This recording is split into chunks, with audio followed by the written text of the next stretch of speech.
Hello, I am William Taylor Jr., and these are some poems from my book, The Hunger Season.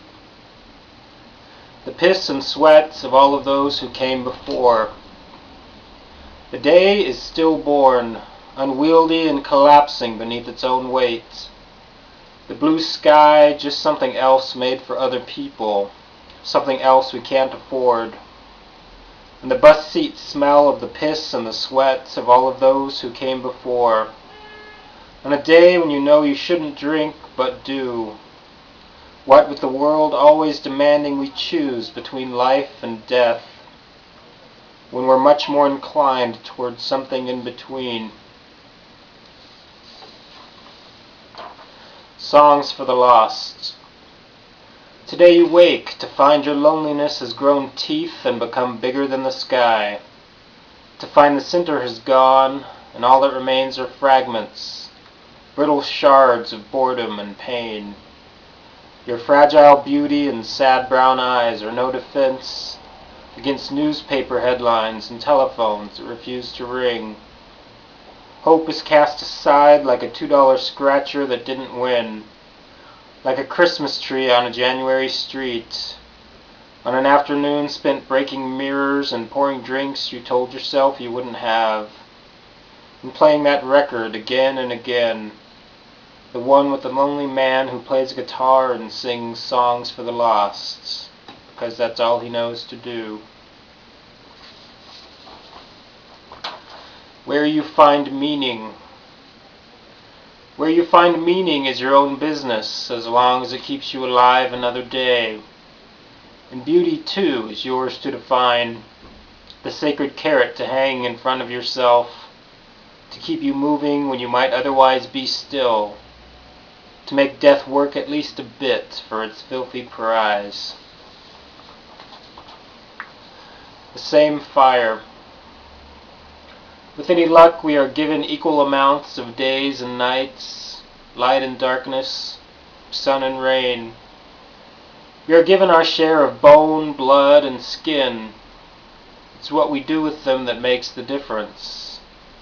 The thing to understand is, every moment we are the lion eating the lamb, and the lamb being eaten by the lion. And hell is found more often in life than in death. We all burn in the same fire, whether we know it or not. And in the end, we will be saved or damned by nothing other than ourselves. The tourists get drunk. The tourists get drunk, buy t-shirts, and fondle the bones of poets hanging in North Beach butcher shops. The old and the young alike sit in crowded cafes with funny hats and beards, pretending to be artists and pretending to be alive. As I make my way to the old saloon, where the people don't pretend to be much of anything, where Bob Dylan plays on the jukebox and the ghost of Phil Oakes cries alone on a corner stool, I join those at the bar waiting for a drink, a cigarette, an earthquake, a pretty girl, something beautiful they forgot to take away, something simple and real enough that doesn't ask too much of you or taste so much like death. It's called The Hunger Season. The days and the hours hold us down like animals. And the more we strain and twist, the more they dig and bite and keep us still. I sit in a small apartment, sweating in my underwear at 2 in the afternoon, trying to write it down, as if there might be some kind of salvation in this. I buy junk food and energy drinks at the corner store, where an old man spends his dollars on the scratchers that have become his only chance at victory. The trail of losing tickets follows him home, where a woman stands, smoking endless cigarettes, glowering at the world with a joylessness as pure as the sun. The night comes quickly this time of year, and it seems there's not much we can do for one another.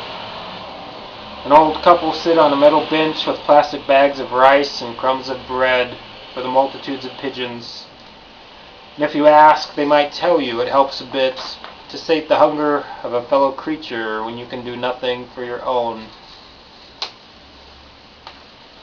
This is called Last $5. The clever know their way about the world, while the rest of us drift with the fog and the rain, as the last of the day's sunlight glints upon the windows of downtown buildings. We sit on the steps of an old hotel with a bottle of wine and whatever dreams we've managed to carry through the years. And some days you see the world through the eyes of poets, prophets, and suicides. And you speak in the language of sad songs on the jukebox, existing somewhere between lost and found. And we bet our last $5 on the chance that a few more drinks will bring us closer to something. Alright, thanks for listening. I'm William Taylor Jr., and those were some poems from my book, The Hunger Season. It's available from Sunny Outside Press. You can get it at sunnyoutsidepress.com, or you can find it on Amazon or finer bookstores everywhere. Thank you.